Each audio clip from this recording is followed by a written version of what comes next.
హీట్గా మారిపోయిన పరిస్థితి ప్రస్తుతం కనిపిస్తోంది. ప్రధాన పార్టీల నాయకులు తమ ప్రచారంతో హోరెత్తిస్తున్నారు. ప్రతి విమర్శలు చేస్తున్నారు. నిన్న తెలంగాణకు వచ్చినటువంటి ప్రధాని మోదీ డబుల్ ఆర్ ట్యాక్స్ నడుస్తోంది. ఇక్కడ తెలంగాణ ప్రభుత్వం ట్యాక్సులు వసూళ్లు చేస్తోంది. ఆర్ఆర్ వసూళ్లకు పాల్పడుతుంది. ఆర్ అంటే రేవంత్ రెడ్డి, ఆర్ అంటే రాహుల్ గాంధీ. ఇక్కడ అక్రమ వసూళ్లు పారిశ్రామికవేత్తల నుంచి, వ్యాపారస్తుల నుంచి వసూళ్లు తీసుకుంటున్నారు. నేరుగా ఢిల్లీకి పంపిస్తున్నారు. కాంగ్రెస్ తమ ఇష్టానికి వాడుకుంటోంది ఈ వసూళ్లను, ఈ డబ్బులను అని చెప్పి ఆయన నేరుగా విమర్శించిన పరిస్థితుంది. మరోవైపు రేవంత్ రెడ్డి భారతీయ జనతా పార్టీ మీద, ప్రధాని మోదీ మీద కౌంటర్ ఇచ్చిన పరిస్థితుంది. ఈ 10 సంవత్సరాల్లో తెలంగాణకు మోదీ ఏమిచ్చారు, భారతీయ జనతా పార్టీ ఏమిచ్చింది? గాడిద గుడ్డు తప్ప అని చెప్పి మనం స్క్రీన్ మీద చూడొచ్చు. ప్రస్తుతం ఈ డబుల్ ఆర్ ట్యాక్స్ అలాగే గాడిద గుడ్డు రాజకీయం అనేది మరింత హీట్ను రాజేసిన పరిస్థితి కనిపిస్తోంది. ముఖ్యంగా తెలంగాణలో ఎండ వేడి ఏ విధంగా ఉందో దానికి మించి రెట్టింపు అన్నట్టుగా రాజకీయ విమర్శలతో హీట్ ఎక్కిన పరిస్థితి కనిపిస్తుంది. ప్రస్తుతం స్టూడియోలో ఉన్నారు కాంగ్రెస్ పార్టీ నాయకులు సామ రామ్మోహన్ రెడ్డి గారు. వారితో మనం డిస్కస్ చేసే ప్రయత్నం చేద్దాం. ఈ రాజకీయానికి సంబంధించి మాట్లాడే ప్రయత్నం చేద్దాం. ఆయన ఎలాంటి కౌంటర్ ఇస్తారు, దాని గురించి ఏం మాట్లాడతారు కూడా ఒకసారి మనం చూద్దాం. రామ్మోహన్ రెడ్డి గారు, గాడిద గుడ్డు అనేది ఇప్పుడు హాట్ టాపిక్ అయిపోయింది తెలంగాణలో. గాడిద గుడ్డును కాంగ్రెస్ పార్టీ మీ శ్రేణులు తెగ వైరల్ చేసేసుకుంటున్నారు. తెలంగాణకి ఇచ్చింది ఇదే అని చెప్పేసి. ఒకసారి మీరు మన స్టూడియో కూడా గాడిద గుడ్డుని తీసుకొచ్చారు. ఏం చెప్పదలుచుకున్నారు గాడిద గుడ్డుతో? మీరు పెట్టేది ఏదైనా ఉంటే ఇంకా బాగుండు. ఎందుకంటే గత 10 సంవత్సరాల నుంచి కేంద్రంలో అధికారంలో ఉంటున్నటువంటి బీజేపీ తెలంగాణకి ఏమిచ్చింది అంటే గది గుడ్డిచ్చింది, గిదే ఇల్లు ఇచ్చింది. ఏది 2014లో వాళ్ళు ఇచ్చినటువంటి హామీలు ఏమిటివి, 2019లో వాళ్ళు ఇచ్చినటువంటి హామీలు ఏంటివి?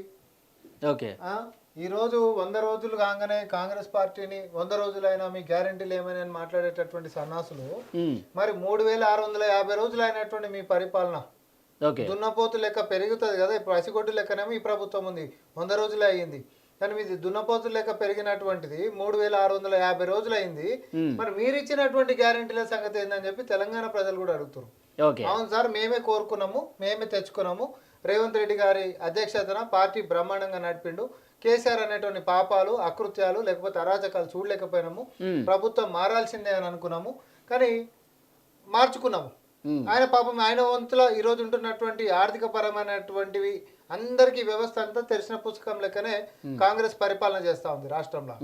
సో రాగానే గంట సేపట్లోనే ఫస్ట్ ప్రజాస్వామ్యాన్ని కాపాడుకుంటూ స్వేచ్ఛ స్వాతంత్రాలను ఇస్తూ కంచెలు తెంపిన దగ్గర నుంచి మొదలు పెట్టుకుంటే మహిళలకి ఉచిత రవాణా, తర్వాత ఆరోగ్యశ్రీని 5 లక్షల నుంచి 10 లక్షల రూపాయల దాకా పెంచినటువంటిది మొదటితోటి మొదలు పెట్టినాం.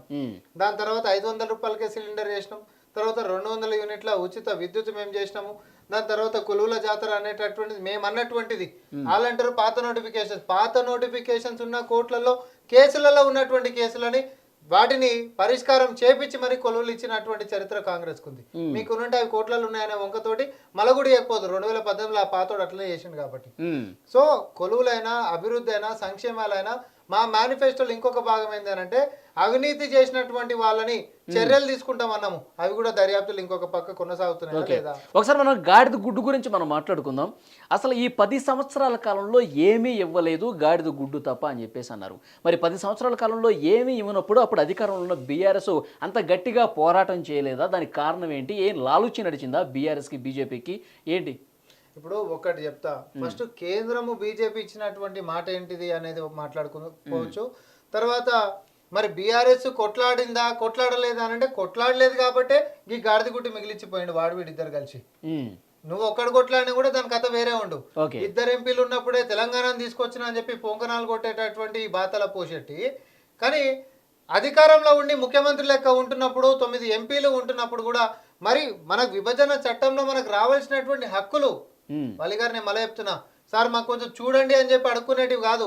విభజన చట్టంలో తెలంగాణకి ఇస్తున్నామని చెప్పి రాసి ఇచ్చినటువంటిది, చట్టం చేసి ఇచ్చినటువంటివి మనకి ఏ ఒక్కటి కూడా చేయకపోగా ఈస్ట్ ఇండియా కంపెనీ బ్రిటిష్ వాడు వచ్చి అప్పుడు పాతప్పుడు మన వనరులంతా ఎట్లా కొల్లగొట్టుకొని పోయిండో సేమ్ అట్లనే ఈ బ్రిటిష్ జనతా పార్టీ అనేటటువంటిది వచ్చి తెలంగాణకు ఐటీఐఆర్ ఏదైతే ముందే తెలంగాణకు ఉండేనో ప్రత్యక్షంగా పరోక్షంగా ఒక 60 లక్షల మంది తెలంగాణ బిడ్డలకి కొలువులను ఇచ్చేటటువంటిది ఉంటుండే. బ్రహ్మాండంగా ఎదగాలనేటటువంటి ఉద్దేశంతో కాంగ్రెస్ పార్టీ అప్పుడు ఐటీఐఆర్ ఇచ్చినుండే. దాన్ని కొల్లగొట్టుకొని పోయినటువంటిది కూడా నేను ఒకసారి గుర్తు చేస్తాను. గుజరాత్ పోయినట్టుంది కదా. పక్కన కర్ణాటక అని చెప్పి అని అన్నారు. Okay. మన కాడికేం చెత్తకపోయింది మనకు లెక్క, మనకి ఇయ్యలేదు కదా, Okay. అది ఓడిపోతే మనకేంటిది. తర్వాత రైల్వే కోచ్ ఫ్యాక్టరీ గురించి కూడా, రైల్వే కోచ్ ఫ్యాక్టరీ అనేది మన విభజన చట్టంలో మనకు రావాల్సినటువంటిది, మనం బీక్ మాంగేటటువంటిది కాదు. అది కూడా గుజరాత్కి ఎత్తుకొని పోయిండ్రు. Okay. సో అట్లా ఇట్లా ఎత్తుకొని పోయేటటువంటి లిస్టే ఉంది. పోని నువ్వు 2014లో నేను అధికారంలోకి రాగానే ఫస్ట్ పొంగనాళ్ళు ఎట్లా చెప్పిండంటే నరేంద్ర మోడీ గారు అప్పుడు ఫేమస్ క్యాంపెయిన్ చేసిండు కదా, మహంగాయి పర్ బార్ అబ్కి బార్ మోడీ సర్కార్ అని. అందరూ ఏమనుకున్నారు, ధరల్ని తగ్గియాలంటే ఈ దేవుడు మోడీ లెక్క రూపంలో రావాల్సిందే, పాపం ఏదో మంచి చేస్తా అంటుండు, కాంగ్రెస్ పార్టీ కంటే భారీగా తగ్గిస్తాడు అని చెప్పేసి అని అనుకున్నారు. తర్వాత కొలువులు సంవత్సరానికి 2 కోట్ల కొలువులు ఇచ్చేటటువంటి వ్యవస్థ ఈ దేశంలో ఉన్నప్పటికీ కూడా కొలువులు ఇస్తలేరు, అంటే తక్కువ శాతంగా కొలువులు ఇస్తారు అని చెప్పి కొట్లాడిండు. ప్రభుత్వ రంగ సంస్థలు ఎందుకు ఇంకా పటిష్టం కావాలి, ప్రైవేట్ వాడు ఎందుకు లాభం అవుతుండు, ప్రైవేట్ వాళ్ళకి పనిచేసేటోడికి ఏమో పెరుగుతుంది ఎట్లా, ప్రభుత్వ రంగ సంస్థ తగ్గుతుంది ఎట్లా, ఇంకా పటిష్టం చేస్తా అని చెప్పి వచ్చిండు. అవునా, నల్లధనం అనేటటువంటిది పంచితే అందరికీ అకౌంట్లలో 15 లక్షల రూపాయలు వస్తుంది, కాబట్టి నల్లధనాన్ని 100 రోజులలోనే వెలికి తెచ్చేటటువంటి శపథం నేను తీసుకుంటా అని చెప్పి మాట్లాడాను. ఈ జరిగినటువంటివి, ఈ ప్రమాణాలు చేసినటువంటివి, ఈ గ్యారంటీలు ఇచ్చినటువంటివి 100 స్మార్ట్ సిటీలైనా, బుల్లెట్ ట్రైన్లైనా, 2 కోట్ల ఉద్యోగాలైనా, ప్రతి పేదోడికి 2022 కల్లా పక్కా ఇల్లులైనా, లేకపోతే 60 ఏళ్ళు దాటినటువంటి రైతులకి పెన్షన్లైనా, లేకపోతే రైతు రుణాలకి సంబంధించినటువంటిదైనా, మన్రేగాకి సంబంధించి ఏది పని దినాలు 100 రోజులవి ఇంకా పటిష్టం చేసేటటువంటి వ్యవహారాలైనా, ఏ ఒక్కటన్నా మా గ్యారంటీలు ఆరిస్తే 5 చెప్తాం మేము ఇప్పుడు 100 రోజులలో మేము చేసినాం. అంటే తెలంగాణకి ఇంత తీవ్ర అన్యాయం జరుగుతున్నప్పుడు ఇక్కడ తెలంగాణలో ఉన్నటువంటి అధికార బీఆర్ఎస్ కానీ, అప్పట్లో ప్రతిపక్షంలో ఉన్న కాంగ్రెస్ పార్టీ కానీ ఎందుకు అంత ధీరోదత్తంగా పోరాటం చేసిన పరిస్థితి కనిపించలేదు? మోదీ మీద కావచ్చు, భారతీయ జనతా పార్టీ మీద కావచ్చు. మనకి విభజన చట్టంలో న్యాయంగా రావాల్సిన హక్కులు మనం సాధించుకునే విషయంలో కొన్ని మొత్తానికి రాలేదు, కొన్ని వచ్చినవి కూడా బయట రాష్ట్రాలకు ఇచ్చేసినట్టు పరిస్థితి కనిపిస్తుంది. ఎందుకు ఇంత తీవ్ర స్థాయిలో ఒక పోరాటం చేసిన పరిస్థితి తెలంగాణ సమాజం నుంచి ఎందుకు రాలేదంటే ఏం చెప్తారు? దేశవ్యాప్తంగా కూడా బీజేపీ మీద ఎప్పుడు కొట్లాడింది కాంగ్రెస్ పార్టీ. మనం ఇది గుర్తుపెట్టుకోవాల్సినటువంటి విషయం. ఎప్పుడూ పరోక్షంగా బీజేపీకి మేలు చేసేటటువంటి పార్టీగానే బీఆర్ఎస్ పార్టీ ఉంది. ఏదో గల్లీలలో కేసీఆర్ అనేటోడు డైలాగులు కొట్టిండు తప్ప ఢిల్లీకి పోయి ఎప్పుడు డైవులు కొట్టిండని అందరికి తెలుసు. ఈడ మాత్రమే డైలాగులు కొడతాడు, మెడలోంచి చేస్తా, తుడలోంచి చేస్తా, ఇంకోటి చేస్తా, తుడపాశాలు పెడతా అని మాట్లాడతాడు. కానీ ఢిల్లీకి పోయి ఒంగొంగి దండాలు పెట్టి డైవులు కొడుతుంటాడు. నా కొడుకుని ఆశీర్వదించు, నా బిడ్డనేమో కాపాడు. తర్వాత ఇంకోటి, ఇప్పుడు నేను సింపుల్ ఉదాహరణనే నేను చెప్తా, వీళ్ళిద్దరి మధ్యలో ఉంటున్న అండర్స్టాండింగ్ కరెంట్ అఫైర్స్ తోటి మనం ముడిపెడితే, కాగు నివేదికలల్లో కాళేశ్వరంలో ఉండేటటువంటి కోట్ల రూపాయల అవకతవకలు జరిగినాయి అనేటటువంటి అంశం కవర్ అయింది. ఒక చిత్తు కాగితం నోటీస్ ఇయ్యలే మోడీ అనేటోడు. 10 సంవత్సరాలలో ఒక చిత్తు కాగితం నోటీస్ ఇయ్యలే కేసీఆర్ కి. సోషల్ మీడియాలో ఎవడో ఏదో పోస్ట్ పెట్టగానే ముఖ్యమంత్రి రేవంత్ రెడ్డి గారికి రోజు మరి నోటీస్ పంపించిండు. ఇంకోటి, అప్పుడు ఢిల్లీ నుంచి తెలంగాణకు వచ్చి సభలు సమావేశాలు పెట్టే క్రమంలో ఒక ఏటీఎంలా పనిచేసింది కాళేశ్వరం అని విమర్శలు చేయడం తప్ప, రాజకీయ విమర్శలు చేయడం తప్ప ఏదైనా ఒక పట్టుమని ఒక చర్య తీసుకున్న పరిస్థితి. ఒక అడుగు ముందుకేసి చెప్పు. ఏటీఎం అనేటటువంటిది అనడమే కాదు, పక్కడ్బందీ ఆధారాలు నా టేబుల్ మీద ఉన్నాయి. మొత్తం దేశ రాజకీయాలకే ఫండింగ్ చేసేటంత సొమ్ము ఈ కుటుంబాన్ని ఏడికెంచి వచ్చింది, వీళ్ళ అవినీతి మొత్తం చిట్టా నా కాడుంది, నా టేబుల్ మీద ఉంది. నేను చెప్తున్నా వీళ్ళని జైళ్ళకి పంపించి తీరుతా అని అన్నాడు. పంపించిండా? ఇష్యూయే అది కదా. అది కూడా కవిత గారి యొక్క అరెస్ట్ కూడా ఎట్లా జరిగింది? ఇప్పుడు ఈ 10 సంవత్సరాలలో నరేంద్ర మోడీ అనేటటువంటి పార్టీ నుంచి, లేకపోతే కేంద్రం నుంచి డైరెక్ట్గా బీఆర్ఎస్ పార్టీ లేకపోతే కేసీఆర్కి ఏదన్నా నోటీస్ వచ్చిందా? రాలే. ఆమ్ ఆద్మీ పార్టీ మీద ఏదో దాడి చేయబోతే యాక్సిడెంటల్గా మన ఎవరు ఈయన బిడ్డే కవితం వెళ్ళింది అంతే తప్ప బీఆర్ఎస్ పార్టీ మీద చేసినటువంటి దాడి కాదు. దానికి ఏదో పెద్ద కలర్ సినిమా చూపిద్దామని అనుకుంటారు కానీ అది కూడా ఈ ఎన్నికలలో నమ్మబలకనికే అన్ని కంఫర్ట్స్ ఇస్తారు. ఇంటికాడికి భోజనం తీసుకొని పోవచ్చు, అన్ని కంఫర్ట్స్ జైల్లో ఇచ్చిన తర్వాత నీకు ఎందుకు బిడ్డ కొన్ని రోజులు ఆగరాదు, మళ్ళీ వచ్చేది ఎన్నికలు నడుస్తున్నాయి కదా, కొన్ని రోజులు సార్ చెప్పిండని అన్నట్టుండు. మరి అంటే ఇప్పుడు ఎలక్షన్స్ మే 13 తర్వాత ఏ క్షణం బయటకు రావచ్చు అంటారా? కాంగ్రెస్ పార్టీ అధికారంలోకి వస్తుంది కాబట్టి ఖచ్చితంగా లోపట్నే ఉంటుంది. బీజేపీకి ఇటు వస్తే మాత్రం బయటకు వస్తుందేమో కానీ కాంగ్రెస్ పార్టీ వస్తుంది కాబట్టి ఖచ్చితంగా లోపట్నే ఉంటది. బయట తిరుగుతున్న వాళ్ళందరూ కూడా లోపలికే పోతారు. గత చరిత్రను కూడా మీరు తీసుకుంటే ఆరోపణలు వస్తే సొంతనే మేము ఉపేక్షించలే, సొంతలను కూడా జైలుకు పంపించిన చరిత్ర మాది. ఆధారాలు ఉండి లక్షల కోట్లు ఎత్తుకొని పోతున్నటువంటి వాడికి ఫ్లైట్ టికెట్లు ఇచ్చి బయట దేశాలకు పంపించేటోడు, లేకపోతే కుంభకోణాలు చేసిరని చెప్పి ఈయన వేదిక మీద మాట్లాడి తర్వాత కండువాలు కప్పి ముఖ్యమంత్రుల్ని డిప్యూటీ చీఫ్ మినిస్టర్లను చేసేటటువంటి మోడీకి చాలా తేడా లేదా చెప్పు? ఉంది కదా. ఎస్. సో అవినీతి పరులు మొత్తం కండువా కప్పేసేసి పార్టీలో చేర్పించేసేసుకొని శుద్ధపూస లెక్క ప్రవచనాలు ఇచ్చినంత మాత్రాన నోటి మాటలు కాదు కదా, చేతలు కూడా కనిపించాలి కదా. ఇప్పుడు రేవంత్ రెడ్డి గారికి నోటీసులకు సంబంధించి అసలు ఏంటి వ్యవహారం, ఏం జరిగింది? మీ కాంగ్రెస్ పార్టీ సోషల్ మీడియా వాళ్ళే దాన్ని ఎడిట్ చేసి మార్ఫింగ్ చేసి అనని మాటలు అన్నట్టుగా చూపించి వైరల్ చేశారు. ఆ ఆధారాలు ఉన్నాయి కాబట్టే మేము నోటీసులు ఇచ్చాము. కేంద్ర హోంమంత్రిత్వ శాఖ ఫిర్యాదు మేరకు ఢిల్లీ నుంచి వచ్చారు నోటీసులు ఇవ్వడానికి. ఫస్ట్ ఆఫ్ ఆల్ మీరు అడిగినటువంటి దాంట్లో మీరే తయారు చేసిరు, మీ నుంచే వచ్చింది అనేటటువంటి ఆ నోటీస్ సారాంశం కాదు. ఓకే, పలాంది ఒక పోస్ట్ వచ్చింది, ఆ పోస్ట్ ని పోస్ట్ చేసినటువంటి హ్యాండిల్స్ లో మీ ఉన్నాయి కాబట్టి మీరు వచ్చేసేసి మాకు సమాచారం ఇవ్వగలరు అనేటటువంటి నోటీస్ వచ్చింది. మీరు వచ్చి మాకు దీనికి సంబంధించినటువంటి సమాచారము, మీరు ఏ గ్యాడ్జెట్స్ నుంచి అయితే ఇది పోస్ట్ చేసిరో ఒకటే దాన్ని డాక్టర్ వీడియో 4 ఫోన్లలో కలిపి చేయరు కదా. టెక్నికల్ గా లాజికల్ గా మనం మాట్లాడుకుంటే 5 కలిసి అయితే ఒకటే కాడ కూర్చొని చేయరు కదా. దేశవ్యాప్తంగా 12 మందికో 10 మందికి ఇచ్చినట్టు. సో ఇంట్లో మీ దాంట్లో పోస్ట్ అయింది కాబట్టి ఇది మీకు ఎక్కడి నుంచి వచ్చింది అనేటటువంటి దాని మీద సమాచారం కోసం మేము మిమ్మల్ని పిలుస్తున్నాము, పలానా తారీఖు రోజు రండి మీ గ్యాడ్జెట్స్ తీసుకొని అనేటటువంటి సారాంశం వాళ్ళు ఇచ్చినటువంటి నోటీసు. కానీ నేనేమంటున్నా, దీన్ని రాజకీయంగా చూడరు. కుంభకోణాలు, పెద్ద పెద్ద కుంభకోణాలు, లక్షల కోట్ల రూపాయలు పెట్టి ఈరోజు ఆర్థికంగా 20 సంవత్సరాల మన బతుకులను నాగం పట్టించినోనికేమో చిత్తు కాగితం రాదు. సోషల్ మీడియాలో ఎవడో పోస్ట్ చేస్తానంటే ఈరోజు ముఖ్యమంత్రి గారు ఫోన్ తీసుకొని వీడియో ఎడిట్ చేసుకొని పెడతాడా అండి? యవ్వన్ చౌలలో బీజేపీ పువ్వులు పెడదాం అనుకుంటుంది. ఓకే, దీని మీద నోటీసులు ఇచ్చిన సందర్భంగా మోదీ గారు మాట్లాడారు, అమిత్ షా కూడా మాట్లాడారు. రిజర్వేషన్ విషయానికి సంబంధించి రాజకీయంగా లబ్ధి పొందడానికి, భారతీయ జనతా పార్టీని బదనాం చేయడానికి తెలంగాణ కాంగ్రెస్ ఈ విధంగా కుట్ర చేస్తోందని చెప్పి డైరెక్ట్ గా కామెంట్ చేశారు. బదనాం ఏముంది? 10 సంవత్సరాల నుంచి మీ బతికే చెప్పిండు బయటికి, మీరు పన్నుతున్నటువంటి పన్నాగం చెప్పిండు బయటికి, మీరు కొల్లగొట్టినటువంటి రిజర్వేషన్లు చెప్పిండు బయటికి. రేపొద్దున 400 సీట్లు ఎందుకు అడుగుతున్నారు అంటే 400 సీట్లు వస్తే రాజ్యాంగాన్నే మొత్తం రూపు మాపేసేసి రిజర్వేషన్లకి మొత్తం స్వస్తి పలికేటటువంటి మీ యొక్క కుట్రపూరిత రాజకీయాన్ని చెప్పిండు. దాంట్లో తప్పేముంది? నేనే చెప్తున్నా, అనంత్ హెగ్డే అని పక్కన ఒకటి కర్ణాటక కాడికించి ఎంపీ ఉన్నాడు. మరి పోయి మాట్లాడేటటువంటి ఏమన్నాడు, మాకు 2/3 మెజార్టీ దేనికోసం కావాలి అని అంటే, మాకు 2/3 మెజార్టీ రాజ్యాంగాన్ని మార్చనీకే మాకు కావాలి అని అన్నాడు. రాజ్యాంగాన్ని మార్చేసేస్తే రిజర్వేషన్లు ఉంటాయా? ఇంకా అట్లా చాలా మంది అన్నారు. ఇంకా ఒక 2-3 లేడీస్ మాట్లాడినారు. లోకల్ లీడర్స్ అయితే కామన్ అయిపోయింది. వాట్సాప్లలో ఒక ప్యారలలో ఒక సిస్టమే నడుస్తూ ఉంది. ఎందుకు ఉండాలి ఫ్రీ పీసు? రిజర్వేషన్స్ని, రేషన్స్ని తీసేసేటటువంటి కుట్ర చేస్తున్నటువంటి బీజేపీని ప్రజల ముందు ఎక్స్పోజ్ చేయాల్సినటువంటి బాధ్యత ఉందా లేదా మా మీద? మేము ఇంకొకటి కూడా చెప్పినాం. అంటే చరిత్రలో ఒక మాట, చరిత్ర మొత్తం తీసుకుందాం, స్వతంత్ర భారతదేశంలో చరిత్ర మొత్తం తీసుకుందాం. ఏ రోజన్నా రిజర్వేషన్స్ కావాలని రోడ్ ఎక్కినటువంటి చరిత్ర ఈ బీజేపీ కానీ ఆర్ఎస్ఎస్ కానీ వాళ్ళ అనుబంధ సంఘాలకు ఉందా? ఒక్కటి చూపెట్టురి. కానీ నేను వేల వీడియోలు చూపిస్తా. రిజర్వేషన్స్ ఓబీసీలకి ఏది కేంద్ర విశ్వవిద్యాలయాల్లో ఇస్తున్నాం అనగానే రోడ్లెక్కి నిరసన చేశారు.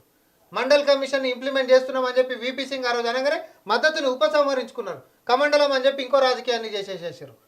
ఈరోజు ఏ అంశాలైనా రిజర్వేషన్లు ఇచ్చినటువంటి దాంట్లో బీసీలకి, ఎస్సీలకి, ఎస్టీలకి వ్యతిరేకంగానే బీజేపీ పనిచేసింది మైనారిటీలతో కలిపి. కానీ ఇప్పుడు ప్రసంగాల్లో ముస్లింల రిజర్వేషన్లు మత ప్రాతిపదికన ఇస్తున్నారు. దీనికి భారతీయ జనతా పార్టీ పూర్తిగా విరుద్ధం. దాన్ని కట్ చేస్తాం, ముస్లిం రిజర్వేషన్లు రద్దు చేస్తాం. ఏదైతే న్యాయబద్ధంగా ఎస్సీ, ఎస్టీలు, ఓబీసీలకు దక్కాల్సి ఉన్నాయో వాళ్ళకి మాత్రం వాటిని దక్కే విధంగా చూస్తాం, వాళ్ళ హక్కుల్ని కాపాడే విధంగా చూస్తాం. దీన్ని ఎడిట్ చేసింది కాంగ్రెస్ పార్టీ. 10 సంవత్సరాల కేంద్రంలో నువ్వే అధికారంలో ఉన్నావు కదా, ఎందుకు చేయలే? రాజకీయాలు కేవలం ఎన్నికలప్పుడు ఎందుకు మాట్లాడుతున్నావు? 10 సంవత్సరాలు చేయాలి కదా. ఒక సామాన్యుడు అడిగేటటువంటి క్వశ్చన్ ఏంటంటే, అవును సార్ నువ్వు చెప్పేది కూడా నిజమే, కానీ ఇప్పుడే ఎందుకు యాదకొస్తుంది సార్? నీకు ప్రతిసారి ఎన్నికలప్పుడే యాదకొస్తుంది, తర్వాత ఎందుకు మర్చిపోతావు? సుప్రీంకోర్టు కూడా అడిగినట్టుంది, ఎలక్షన్ టైంలో కేజ్రీవాల్ ఎందుకు ఓన్లీ ఎలక్షన్స్ అప్పుడు మాత్రం ఈ డ్రామాలు ఏంది సార్? డ్రామాలు చేసేటోడు ఇలా రేపని దొరికిపోతాడు. కానీ ఈ రోజు ఉన్న స్మార్ట్ వరల్డ్ ఏంటంటే అక్షరమే దొరికిపోతాడు. సో బీజేపీని ప్రజలు కూడా అడుగుతున్నటువంటిది ఏంటంటే, మరి సేమ్ కర్ణాటకలో అట్లాంటి పరిస్థితే ఉండే, కర్ణాటకలో నువ్వు అధికారంలో ఉండే, మరి ఎందుకో ముస్లిం రిజర్వేషన్స్ తీసేయలేదు?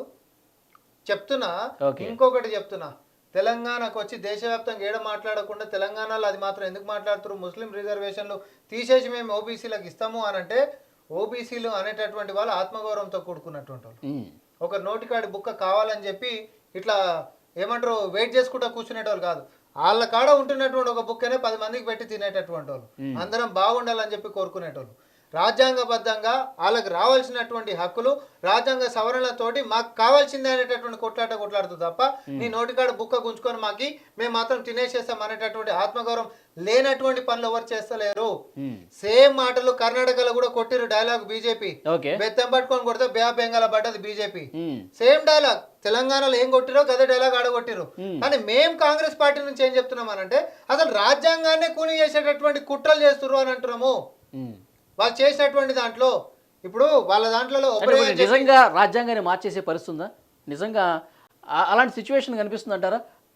ఇప్పుడు రాజ్యాంగాన్ని మారుస్తారా మార్చరా అని అంటే మార్చేటటువంటి ఆలోచన వీళ్ళకు ఉంది అని చెప్పేసి నేను అంటున్నా. ఎందుకంటున్నా, ప్రధానమంత్రి గారి యొక్క ఆర్థిక సలహాదారుడు అంటే చైర్మన్ ఫర్ దీనికి ఒకసారికి జూమ్ చేయండి అవకాశం ఉంటే, chairman economic advisory council to the prime minister. Okay okay there is a case for we the people to embrace a new constitution. ఇది ఎవరో ఆషామాచి అలాంటప్పుడు రోడ్డు మీద పెట్టాడు కాదు. ఓకే, ప్రధానమంత్రి గారి దగ్గర పనిచేసేటటువంటిది chairman economic advisory council to the prime minister. ఆయన రాసినటువంటి ఆర్టికలే, ఇట్లా ఒకరు రాయలే, చాలా మంది రాసిర్రు ఆర్టికల్స్ ఉన్నటువంటి అంశమే. రాజ్యాంగాన్ని మార్చాల్సినటువంటి సమయం ఆసన్నమైంది, రిజర్వేషన్స్ ని రివ్యూ చేయాల్సినటువంటి సమయం ఆసన్నమైంది. ఎందుకోసం యాక్చువల్ గా దీన్ని వేరే కోణంలో చూడాల్సిన అవసరం లేదు. ఎందుకంటే ఇప్పుడు సమయం అంటే కాలం గడుస్తున్న కొద్దీ కొన్ని చట్టాలను మనం సవరణ చేసుకుంటాం. రాజ్యాంగంలో కూడా అలాంటిది ఏమన్నా కాలానికి అతీతమైనటువంటి ఏమన్నా దానికి సంబంధించిన ఆర్టికల్స్ ఏమైనా ఉంటే కనుక వాటిని మార్చాల్సిన పరిస్థితి కూడా ఉండొచ్చు కదా. అంటే ఇప్పుడు ప్రస్తుతం ఈ కాలానికి తగ్గట్టుగా మారుతున్న పరిస్థితులకు తగ్గట్టుగా ఏమైనా చిన్నపాటి చేంజెస్ మనం చేసుకుంటూ ఉంటాయి. కానీ ఏ రాజ్యాంగం ఎవరు సవరించాలన్నా అమెండ్మెంట్ జరగాలన్నా ఇంకొకరు బెటర్మెంట్ కోసమే కదా కోరుకునేది. క్షేత్రస్థాయిలో ఉండేటటువంటి పేదోడిని అభ్యున్నతి మనం ఎట్లా తీసుకొని రాగలుగుతాం? ఒకటే పూట తింటున్నానికి 3 పూటల తిండి ఎట్లా పెట్టగలుగుతాం? లేకపోతే పేదోడు విద్యకి దూరం అవుతుంటే వానికి పాఠశాలకు ఎట్లా తీసుకొని రాగలుగుతాం? వాడిని ప్రయోజకుని ఎట్లా చేయగలుగుతాం? సామాజిక స్పృహని ఎట్లా క్రియేట్ చేయగలుగుతాం? వాళ్ళ కాళ్ళ మీద వాళ్ళు నిలబడేటట్టు సామాజికంగా ఈరోజు సమానత్వంతో ఈ దేశం ముందుకు ఎట్లా పోతుంది, ఉపాధి ఉద్యోగ అవకాశాలలో అనేటటువంటిది basic fundamental requirement in the interest of people అంటాం. ఏ మార్పు చేసినా ఏ ఆలోచన చేసినా in the interest of people అంటాం. మరొక పక్క కోటాను కోట్ల మంది ఈరోజు గ్లోబల్ హంగర్ ఇండెక్స్ లో 111వ ర్యాంకు. అంటే ఎంత చేదు నిజం ఒకటి చెప్తానంటే 5 సంవత్సరాల లోపు ఉంటున్నటువంటి పసిపిల్లలని కాపాడుకోలేనటువంటి దౌర్భాగ్యపు పరిస్థితుల్లో ఉన్నామా?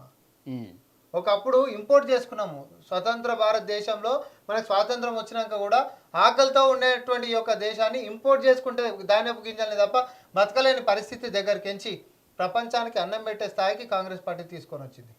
కానీ ఈరోజు అన్నం పెట్టే స్థాయిలో ఉన్న మన సొంత పిల్లలకు అన్నం పెట్టకుండా చేతులు లేనటువంటి బీజేపీని అధికారంలో పెట్టుకొని కట్టిగా పేదరికంలోకి ఇంకొక 23 కోట్ల మందిని నెట్టేసినాము అని అంటే ఇక్కడ రిజర్వేషన్స్ అనేది దేనికోసం మనం మాట్లాడతాము? సోషల్గా ఎకనామికల్గా 2 రకాలుగా కూడా వాళ్ళ యొక్క అభ్యున్నతి కోసం మాత్రమే మాట్లాడతాం. అసలు టోటల్ రిజర్వేషన్స్లోనే అన్యాయం జరుగుతూ ఉంటే వాళ్ళకి అప్లిఫ్మెంట్ అనేటటువంటిది రక్షణ రాజ్యాంగం ఏం కల్పిస్తుంది? రిజర్వేషన్ ద్వారా కల్పిస్తుంది. నువ్వు ఉన్నావు వాళ్ళి, నీకు అన్ని రిసోర్సెస్ ఉంటాయి, నువ్వు ఒక మంచి స్కూల్లో చదువుకుంటావు కాబట్టి ఏ ఎగ్జామ్ అయినా కూడా నువ్వు క్లియర్ చేయగలుగుతావు. నీకు వనరులు ఉన్నాయి కాబట్టి, పౌష్టికంగా ఆహారం తినగలుగుతావు కాబట్టి, మీ అమ్మాయి సంపాదించరు కాబట్టి, నిన్ను మంచిగా చూసుకోగలుగుతారు కాబట్టి.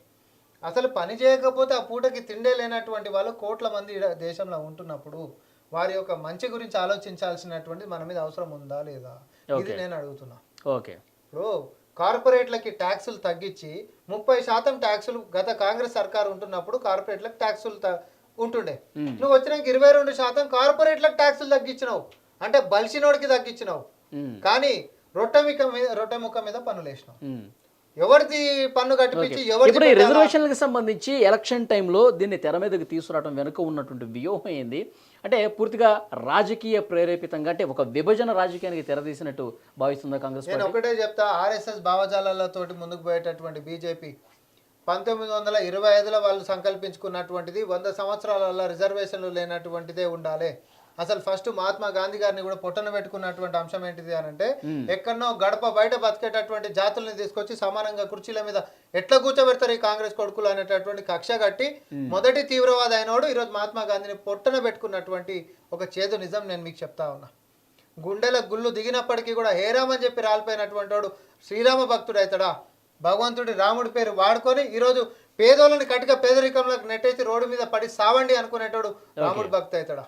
ఇది ప్రజలు ఆలోచించాల్సినటువంటి అవసరం ఉంది.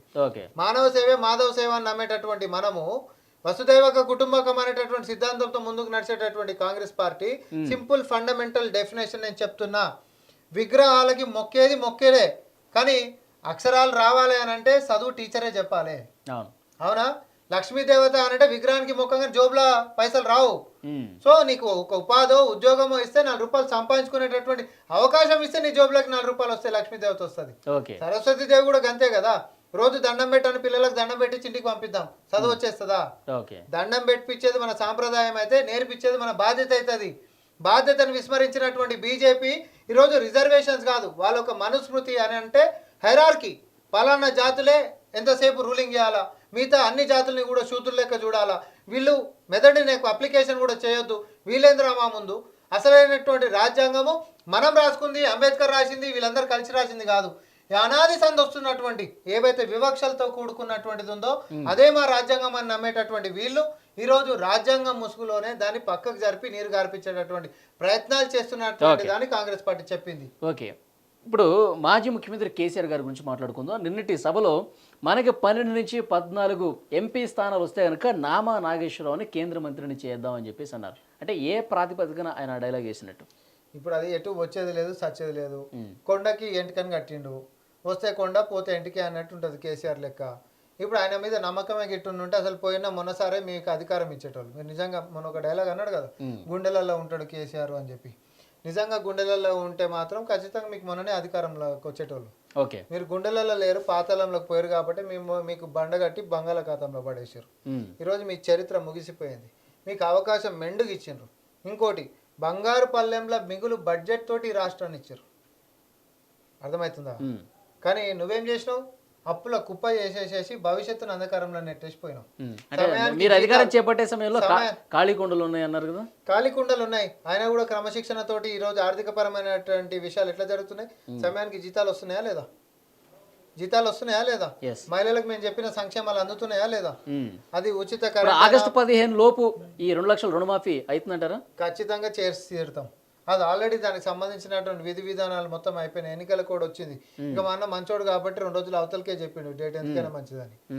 కాంగ్రెస్ పార్టీ చేయలేదు, రేవంత్ రెడ్డి రాజీనామాకి సిద్ధం కావాలని చెప్తున్నారు. చరిత్రలు పెట్టుకుందాం అబ్బా, పక్కకు చరిత్రలు ఇట్లా పెట్టుకుందాం. కాంగ్రెస్ చరిత్ర, బీఆర్ఎస్ చరిత్ర, బీజేపీ చరిత్ర. ఇలా బతుకులలో ఉనకన్నా రుణాలు మాఫీ చేసినటువంటిది ఉందా? కాంగ్రెస్ పార్టీకి రాష్ట్రంలో ఉంది, కేంద్రంలో ఉంది. బీజేపీకి ఒకటి చూపెట్టి 10 ఏళ్లలో రైతులకి ₹1 మాఫీ చేసినటువంటి దాఖలాలు చూపెట్టు. అదే 25 లక్షల కోట్ల మంది పిడికడ మంది కార్పొరేట్లకు మాఫీ చేసినాం. నీ అబ్బా సొత్తు లెక్క. ఎవడు సొమ్ము? పన్ను కట్టేదేమో పేదోడు, వాడు తినే రొట్టె కాడికించి కడతాడు. అందరూ అంటారు పేదోడు ఏం కడతాడు పన్ను అనంటే, ఆడు తినే పార్లేజీ బిస్కెట్ మీద కూడా పన్ను కడుతుండు. పేదోడు లేక ఉండొచ్చు, కానీ ₹2 పెట్టి కొనుక్కున్న పార్లేజీ బిస్కెట్ కూడా మీద కూడా పన్ను కడుతుండు.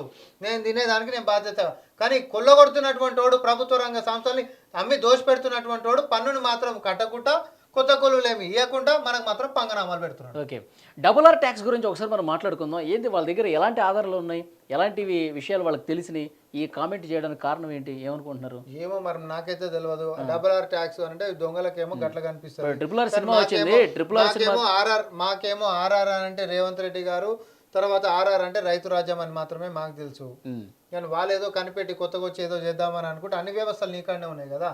ఏం లేని సోషల్ మీడియాకి నోటీసులు ఇచ్చినారు. నిజంగా అట్లాంటి ట్యాక్స్ దూకునేటోనువా? ఇవన్నీ గంట సేపు సొల్లు కొట్టిపోయిండు నిన్న. కానీ ఒక గ్యారెంటీ గురించి మాట్లాడిండా? నేను ఇవి చేసినా మీ తెలంగాణకు అని చెప్పి చెప్పిండా? నేను అడుగుతున్నా, ఏదైనా ఇది చేసినా అని చెప్పి చెప్పిండా? ఓ గంట సేపు వచ్చిండు, సొల్లంతా కొట్టిండు, పోయిండు. ప్రతిసారి వచ్చినప్పుడల్లా వచ్చేది ఏంటంటే చెప్పిన ఏదో గడిద గుడ్డు. ఈ బీజేపీ వచ్చినప్పుడల్లా అంతకంటే ముందేమో బీఆర్ఎస్ని అబ్బా బల చేసిండు, ఇదిగో బల చేసిండు, ఆ గొర్రెల స్కీమ్ మంచిగా ఉంది, ఇది బాగుంది, అది బాగుంది అని చెప్పి మన నెత్తి మీద పెద్ద తట్ట పెట్టిండు. ఈడేమో వచ్చి గడిద గుడ్డు పెట్టిండు. మరి భారతీయ జనతా పార్టీ ఏమీ చేయకపోతే ఎంపీ స్థానాలు బాగానే గెలిపిస్తున్నారేం? మొన్న 4 ఎంపీ స్థానాలు గెలిపించారు, ఈసారి 8 స్థానాలు తగ్గకుండా మేము గెలుస్తామని చెప్తున్నారు. ఏం చూసి భారతీయ జనతా పార్టీకైనా కాన్ఫిడెన్స్ ఉంటుంది. ఒకటి, అబద్ధాలని దుష్ప్రచారం చేసేటటువంటి దాంట్లో పేటెంట్స్ పొందినటువంటి పార్టీ, అబద్ధపు పునాదుల మీద పుట్టినటువంటి పార్టీ బీజేపీ.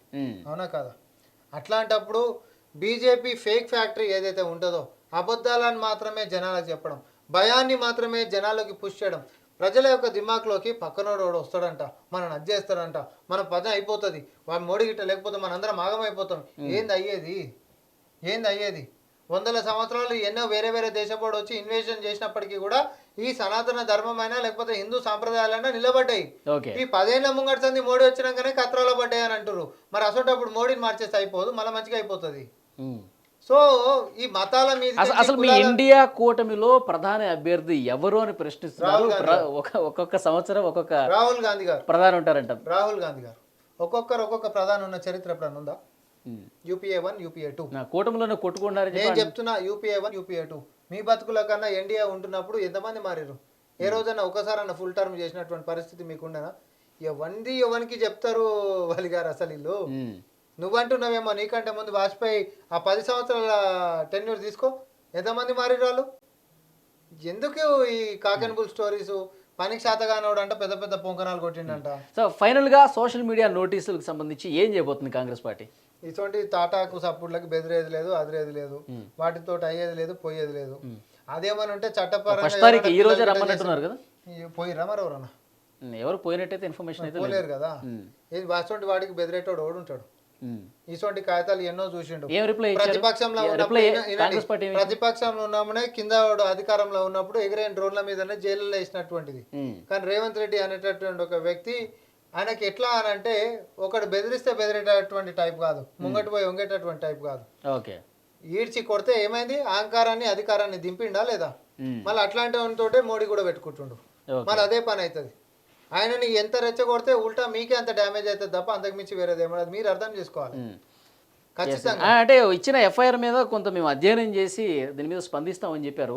అంటే ఎలక్షన్ వరకు మే 13 తర్వాత ఏమన్నా ఢిల్లీ వెళ్ళే అవకాశం ఉంది? అసలు నేను ఒకటి అడుగుతాబ్బా, నరేంద్ర మోడీ ఇన్ని భాషలు ఇస్తుండు, ఇన్ని భాషలలో మన మంగళసూత్రాలు తర్వాత వేరే మతాలు కూడా మాట్లాడారు, తర్వాత మతాలకు సంబంధించి కూడా చాలా మాట్లాడారు.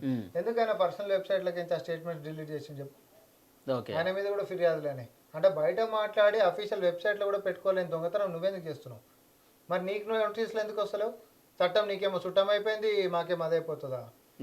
ఈడీ లేకపోతే ఐటీ లేకపోతే సిబిఐ ఇంకేమైనా ఉంటే కూడా సరిపోతలేవు అని చెప్పి ఢిల్లీ స్పెషల్ సెల్ వాళ్ళని కూడా దింపిండు. దేనికన్నా బెడిచినామా? దీన్ని కూడా బెడిచేది ఏం లేదు.